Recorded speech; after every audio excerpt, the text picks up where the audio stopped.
العالمین والصلاة والسلام علی سید المرسلین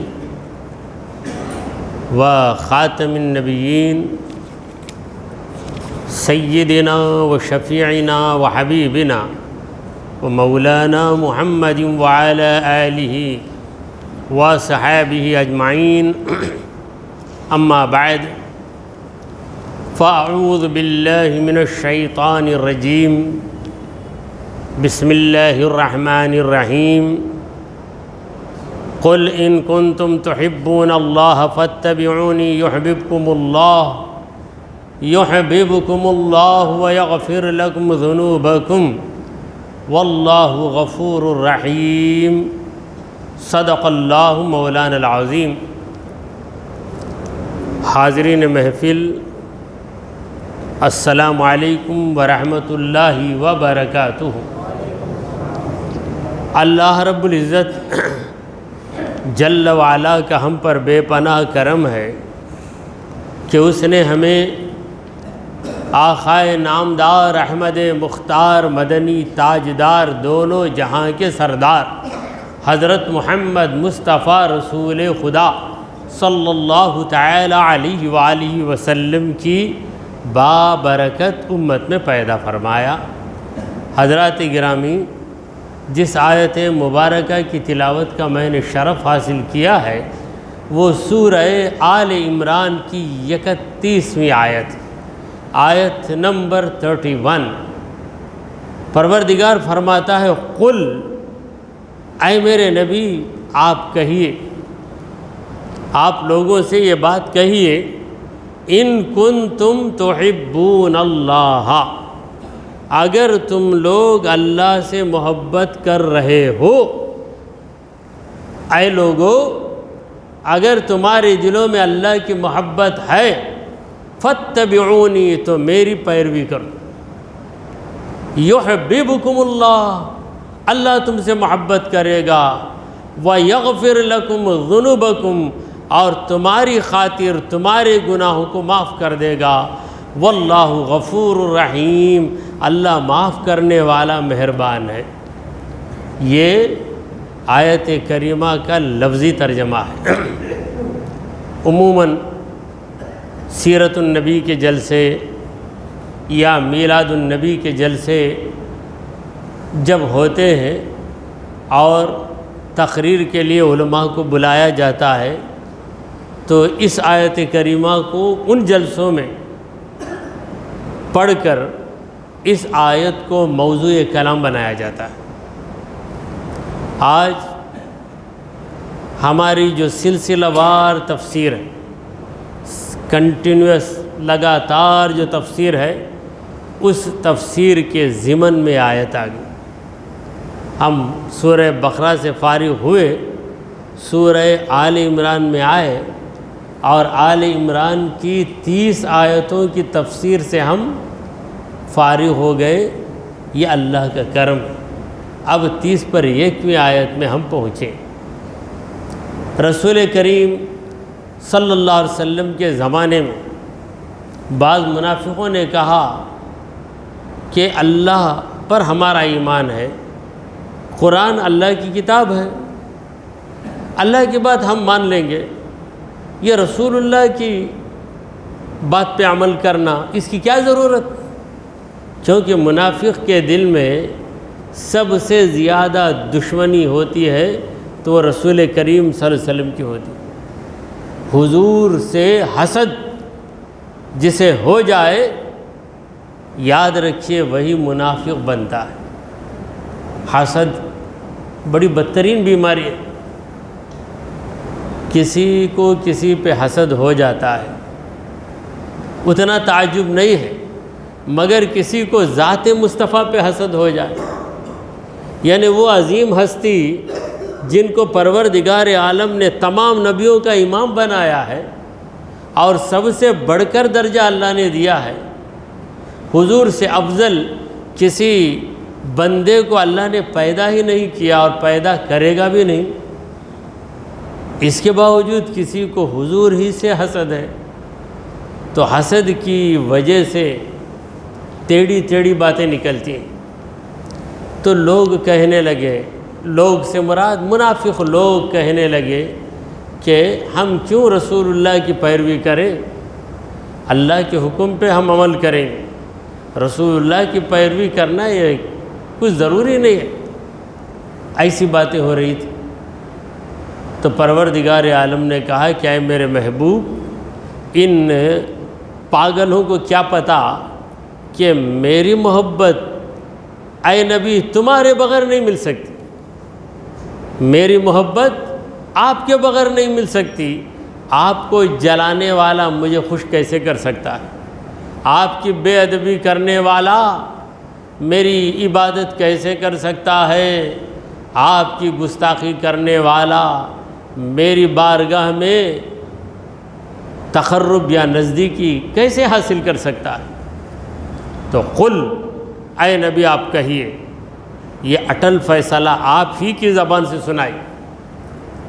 اے نبی، آپ کی جو شان ہے، شان بھی آپ کی رہے، زبان بھی آپ کی رہے، مقام بھی آپ کا رہے اور کلام بھی آپ کا رہے، بات بھی آپ کی رہے اور زبان بھی آپ کی رہے۔ بولیے، قل، اے نبی کہیے، اے منافقوں۔ لیکن اس میں خطاب منافقوں سے نہیں ہے، تمام انسانوں سے خطاب۔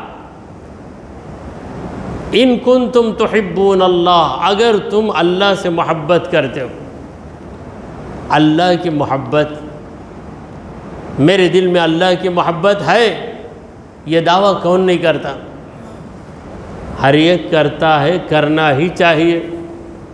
اگر کوئی کہ میں اللہ کی محبت میرے دل میں نہیں ہے تو کیا مطلب؟ محبت نہیں تو کیا دشمنی ہے؟ کیا ہے تیرے دل میں؟ تو اللہ کی محبت ہر انسان کے دل میں ہے، اللہ کی محبت ہے۔ تم دعویٰ کر رہے ہو، اس کا ثبوت تو پیش کرو۔ اللہ کی محبت تمہارے دل میں ہے، یہ تمہارا دعویٰ، یہ تمہارا کلیم ہے۔ جب تم نے کلیم کیا تو اس کا ایویڈنس بتاؤ، اس کا ثبوت، اس کی دلیل۔ تو دلیل کیا ہے؟ فاتبعونی، میری پیروی کرو، یہی دلیل ہے۔ ان المحب لمن یحب مطیع، بے شک محب جس سے محبت کرتا ہے اس کی اطاعت کرتا ہے۔ اب خدا کی پیروی کرنا یہ ناممکن ہے۔ خدا کی پیروی کوئی کر سکتا ہے کیا؟ کر ہی نہیں سکتا بھائی، ہرگز نہیں کر سکتا۔ خدا کی فرما برداری کر سکتا ہے، پیروی اتباع کا معنی ہے پیچھے پیچھے چلنا اور آگے والا جو کرتا ہے وہ کرنا۔ سرکار دو عالم صلی اللہ علیہ وسلم کی پیروی ممکن، اللہ کی پیروی نہیں ہو سکتی، کیونکہ وہ خدا ہے، تم بندے ہو۔ یہ ایک بندہ خدا کی پیروی کیسے کر سکتا؟ اللہ سب کو پیدا کرتا، اس کی پیروی کرتے ہوئے تم پیدا کر سکتے کیا؟ نہیں کر سکتے۔ اللہ تعالیٰ کی صفت یا اللہ کا فعل، اس کے غیر میں پایا جانا ممتنع بالذات۔ It is totally impossible to find any attribute of Allah in غیر اللہ۔ غیر اللہ میں اللہ کی صفت نہیں پائی جا سکتی، کیونکہ اللہ کی صفت غیر مخلوق ہے، مخلوق کی صفت مخلوق ہے۔ یہ علمی بات ہے۔ ذرا علمی بات اشارتاً میں عرض کرتے ہوئے آگے بڑھ جاتا ہوں، کیوں؟ اس کے اندر یاران نکتہ داں کے لیے لطف کی بات ہے۔ جو نکتہ جانتا ہے وہ جان لے گا۔ اگر اسی بات کو میں لمبی چوڑی کروں تو جن کو اتنا ادراک نہیں ہے ان کے لیے یہ بہت بوجھ بن جائے گا۔ تو اللہ تبارک و تعالیٰ کی پیروی نہیں ہو سکتی،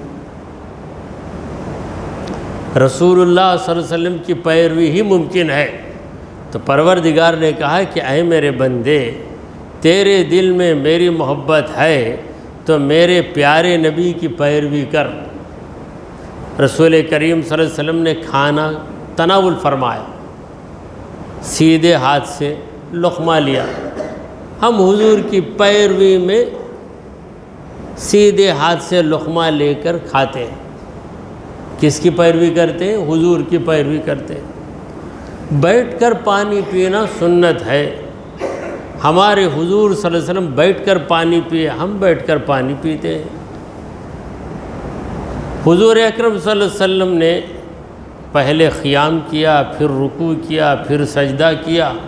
سجدے میں نبی کریم صلی اللہ علیہ وسلم نے اپنی ناک، اپنی پیشانی، اپنی ہتھیلیوں کو، اپنے گھٹنوں کو اور اپنے دونوں انگوٹھوں کو زمین پہ رکھ دیا۔ حضور کی پیروی کرتے ہوئے ہم کرتے ہیں۔ اب اللہ کی پیروی کیسے کریں؟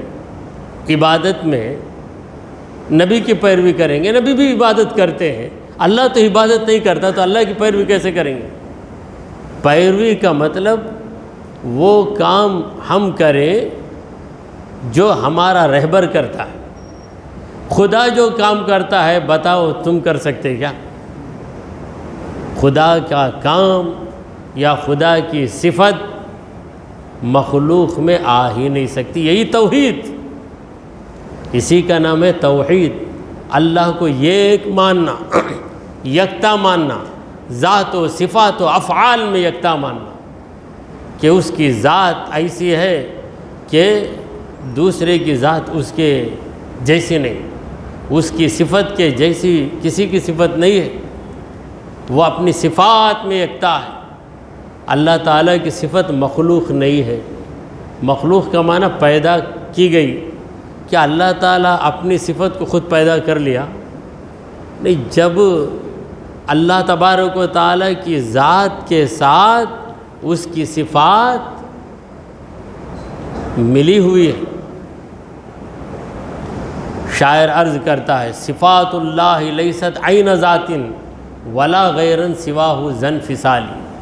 اللہ تعالیٰ کی صفات عین ذات بھی نہیں ہے اور غیر ذات اس معنی میں نہیں ہے کہ ذات الگ ہے، اس سے بالکل الگ تھلگ چیز اللہ کی صفت ایسا بھی نہیں۔ تو اللہ تعالیٰ کی ذات مرجع صفات۔ تو حضرات گرامی، حضور اکرم صلی اللہ علیہ وسلم کی پیروی ممکن ہے، اور اللہ تعالیٰ اپنے بندے کو اسی بات کا حکم دے گا جس پر عمل کرنا بندے کے لیے ممکن ہے۔ جو ناممکن ہے، اے بندے میں جو کرتا ہوں وہ تو کر، کیسا کرے گا بندہ؟ کرے گا؟ کرا تو خدا کا شریک ہو جائے گا نا۔ خدا کی طاقت اسے کیسے آئے گی؟ میں آسمانوں کو پیدا کیا، زمین کو پیدا کیا، تو بھی کر۔ کیا اللہ ایسا حکم دے گا؟ محال چیز کا حکم کیا اللہ دے گا؟ نہیں دے گا۔ یہ علمی باتیں ہیں، ذہن میں اچھی طرح بٹھا لیں۔ عقائد کی کتابوں میں یہ باتیں ملتی ہیں۔ ایسا نہیں کہ میں میرے ذہن سے بول رہا ہوں، یہ ساری باتیں جو بول رہا ہوں ہمارے بزرگوں نے پہلے ہی بتا دی۔ بات یہ ہے کہ وہ کتابیں جو ہمارے بزرگوں نے لکھی ہیں، اہل سنت والجماعت کے بڑے بڑے عالموں نے آج سے 100 برس پہلے جو لکھ دی ہیں، ان کتابوں سے ہمارا تعلق دور ہو گیا ہے۔ اور بیانات میں بھی جو جمعہ کا بیان ہوتا ہے وہ موسمی بیان، محرم کا مہینہ آیا تو محرم کا بیان، سفر کا مہینہ آیا تو اس کے لیے جو بیان مقرر ہے وہی کریں گے۔ مگر تفسیر کی محفل ایسی ہے کہ ہم کو مقرر کرنا نہیں ہے، آیت جو مقرر ہو کہ آئی اسی کو بیان کرنا ہے، جو آیت آئی وہ پیش کرنا۔ تو حضور اکرم صلی اللہ علیہ وسلم کی پیروی کا اللہ نے حکم دیا۔ دیکھیے، پیروی کا حکم دیا، اتباع، لفظ پر غور کیجئے، لفظ پر غور کیجئے۔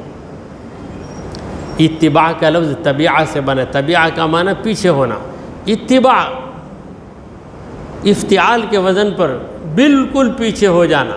اب نبی کے پیچھے جو ہو رہا ہے وہ کسی بھی صورت میں نبی کی برابری کا دعویٰ نہیں کرے گا، نبی کی برابری کا دعویٰ نہیں کرے گا۔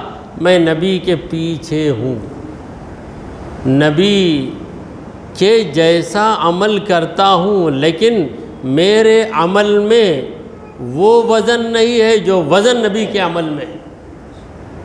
جو وزن نبی کے عمل میں ہے وہ وزن میرے عمل میں نہیں ہے. ہاں نبی نے جو کیا جو کہا وہ میں کر رہا ہوں، یہ میری ذمہ داری ہے. تو جب تم نبی کریم صلی اللہ علیہ وسلم کی پیروی کرو گے تو اس کا صلہ کیا ملے گا؟ ہم حضور کی پیروی کرتے ہیں، حضور اکرم صلی اللہ علیہ وسلم کے نقش قدم پر چلتے ہیں، حضور اکرم صلی اللہ علیہ وسلم کی سنتوں پہ عمل کرتے ہیں.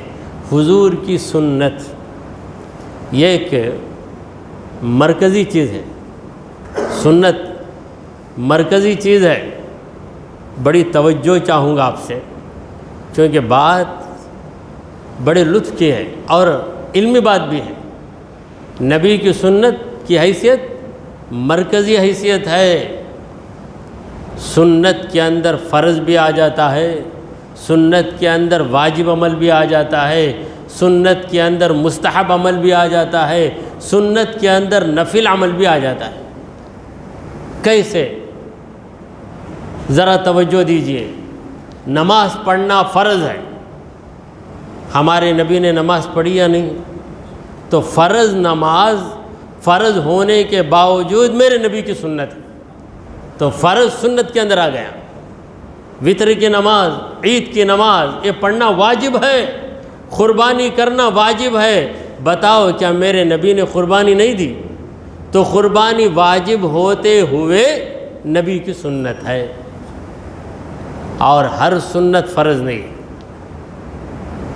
ہر سنت فرض نہیں ہے. نبی کریم صلی اللہ علیہ وسلم نے مسواک کیا ہے، یہ سنت ہے. نبی کریم صلی اللہ علیہ وسلم نے وضو میں کلی کی ہے، یہ سنت ہے مگر فرض نہیں ہے. وضو کرنا فرض ہے، نبی نے وضو کیا ہے، فرض وضو بھی سنت ہے. تو فرض سنت کے اندر آ جاتا، واجب بھی سنت کے اندر. سنت اپنی جگہ سنت. اور نفل نماز پڑھنا، ہمارے حضور نے نفل نماز پڑھی تو نفل ہونے کے باوجود نبی کی سنت ہے. اسی لیے ہم نے ہمارا نام اہل فرض، اہل واجب یا اہل نفل نہیں رکھا، اہل سنت رکھا، کیونکہ سب گھس گیا اس کے اندر. سنت میں کیا کیا آ گیا؟ فرض بھی آ گیا، واجب بھی آ گئی، نفل بھی آ گیا، سنت بھی آ گئی. تو سنت کی حیثیت کیا ہے؟ مرکزی حیثیت. تو سنتن کا جو لفظ ہے قرآن مجید میں اللہ تعالیٰ نے اس کا ذکر کیا. اللہ تعالیٰ نے کہا وَلَن تَجِدَ لِسُنَّتِ اللَّهِ تَبْدِيلًا. سنت من قد ارسلنا، رسولوں کی سنت. وَلَن تَجِدَ لِسُنَّتِ اللَّهِ، اللہ کی سنت کو تم ہرگز نہیں پاؤ گے تبدیلا. اللہ کی سنت میں تبدیلی نہیں آتی. مگر ہم یہاں جس سنت کی بات کر رہے ہیں وہ رسول اللہ صلی اللہ علیہ وسلم کی سنت ہے.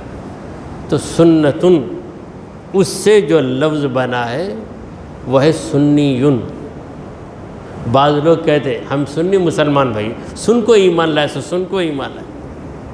یہ اردو کا سنی نہیں ہے، یہ عربی زبان کا سنی ہے. سنتیون نہیں کہہ سکتے آپ. عربی کا قاعدہ ہے کہ جب یائے نسبت لگائی جاتی ہے تو وہ جو تائے تانی سے اس کو گرا دیتے. سنتیون نہیں بول سکتے، سنیون نہیں کہنا، تا کو نکالنا، یہ قاعدہ ہے عربی کا. بعض جگہ بعض الفاظ کو نکالنا ہی پڑے گا. اب مکہ کا رہنے والا مکتیون بولیں گے، نہیں مکیون بولیں. یہ تفسیر کی محفل ہے، آپ تفسیر کی محفل کی برکت سے عربی گرامر بھی جان لیجئے. اس میں کیا برا ہے؟ برا تو کچھ نہیں ہوتا.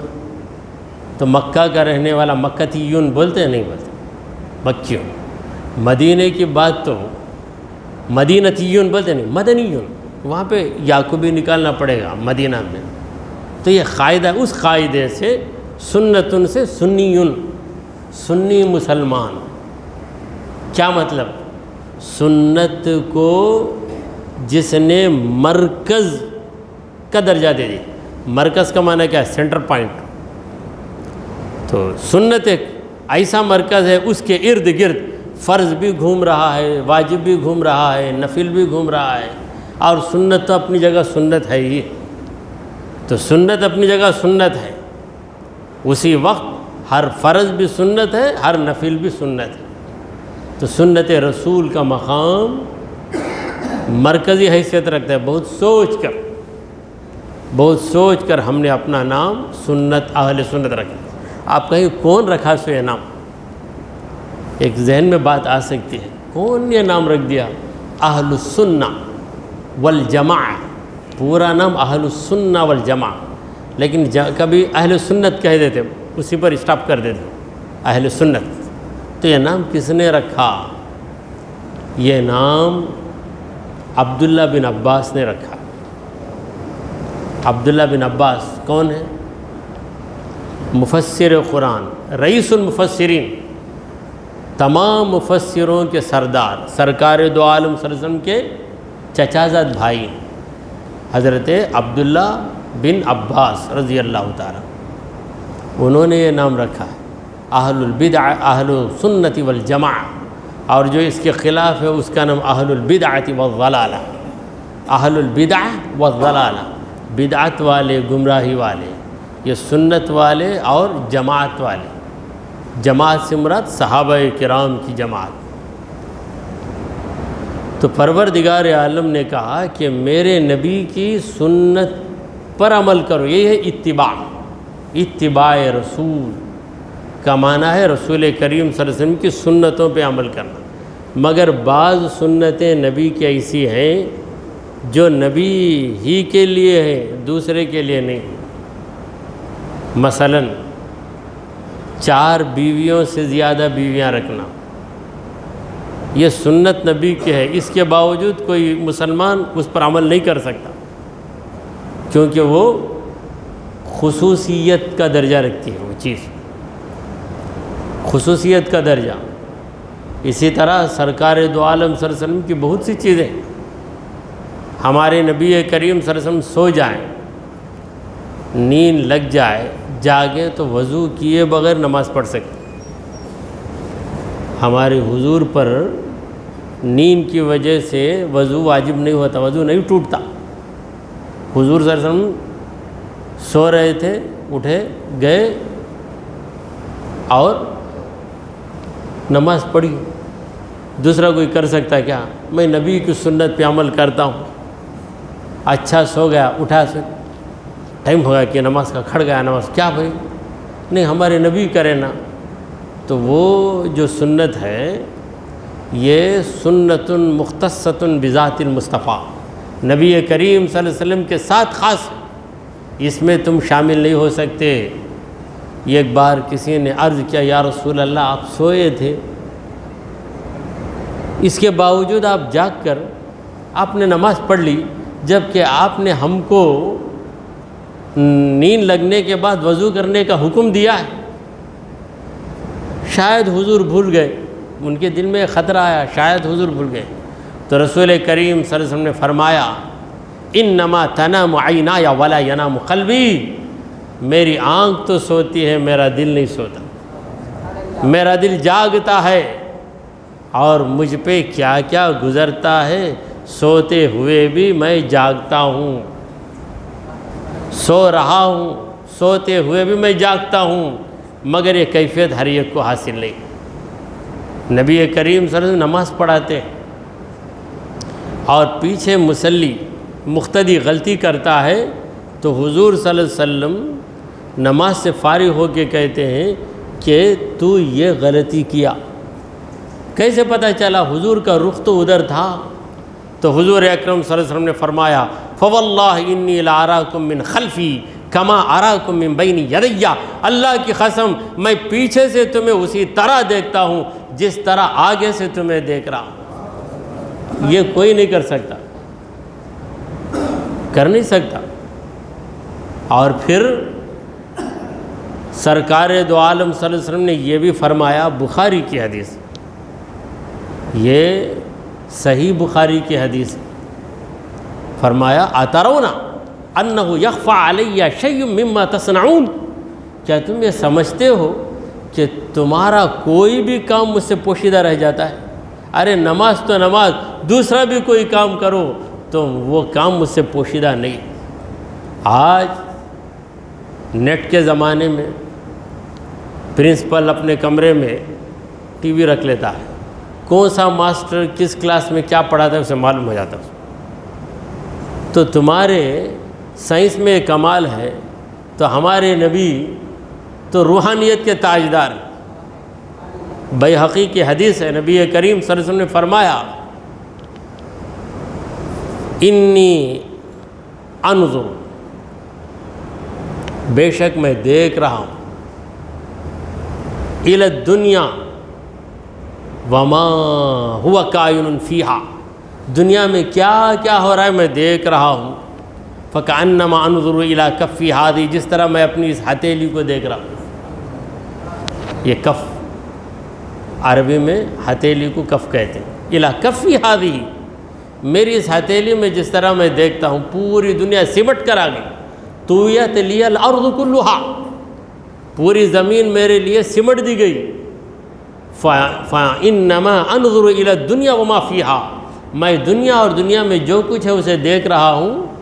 فکأنما انظر الی کف ہذہ، جس طرح میری اس ہتھیلی کو میں دیکھ رہا ہوں. تو یہ سنتیں بھی، یہ بھی سنت ہے. جو ہم نہیں کر سکتے وہ بھی سنت ہے، اس کو ماننا ہے. یہ سنت جو ہے عملی نہیں، یہ اعتقادی سنت ہے. ہمارے حضور 4 بیویوں سے زیادہ بیویاں رکھ سکتے ہیں، یہ اعتقاد رکھو، عمل نہیں کر سکتے اس میں. اس سنت کو کیا کہیں گے؟ یہ اعتقادی سنت. اور عمل والی سنت کیا ہے؟ جس پر ہم عمل کر سکتے ہیں. تو ساری سنتوں پہ تم عمل نہیں کر سکتے، جس کے تم قابل ہو انہی سنتوں کو اپناؤ.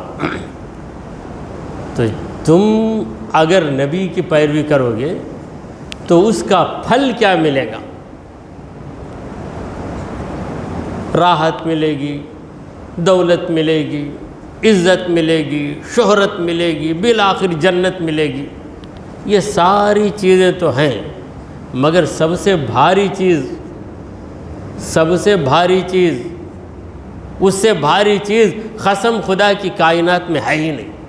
وہ کیا چیز ہے؟ اللہ کہتا ہے یحببکم اللہ، اللہ تم سے محبت کرے. اللہ کہتا ہے بندے میں تجھ سے محبت کرتا ہوں. تو اللہ کی محبت بڑھ کر ہے یا کوئی دوسری نعمت بڑھ کر ہے؟ آپ ہی بتائیے. آپ کو جنت دے دی گئی، آرام ہے، لیکن اللہ کہتا ہے میں تجھ سے ناراض ہوں، تو رہو، تو میری نعمتوں میں رہ جا، لیکن میں تجھ سے راضی نہیں ہوں. تو پھر اس سے بڑی مصیبت کیا ہے بندے کے لیے؟ اگر بندے کے دل میں خدا کی محبت ہے تو خدا کی محبت والا بندہ یہی چاہے گا کہ میرا خدا مجھ سے محبت کرے، میرا خدا مجھ سے محبت کرے. تو خدا نے کہا کہ اے میرے بندے تو میرے نبی کا ہو جا، میں تجھ سے محبت کرتا ہوں. کی محمد سے وفا تو نے تو ہم تیرے. علامہ اقبال کا یہ جو شعر ہے جواب شکوہ کا آخری شعر، بڑا پرمغز شعر. اس آیت کی وضاحت اس شعر میں. یہ جواب شکوہ کیا ہے؟ یعنی اللہ بندے کے شکوے کا جواب دے رہا، یہی جواب شکوہ.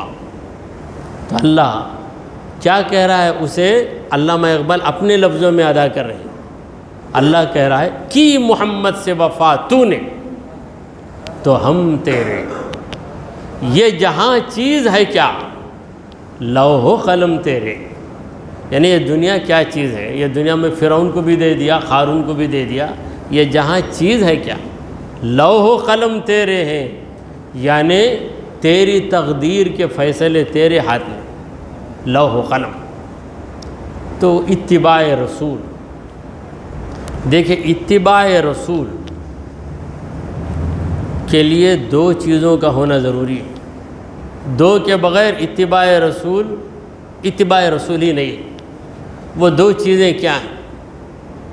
پہلی چیز ہے محبت رسول اور دوسری چیز ہے تعظیم رسول.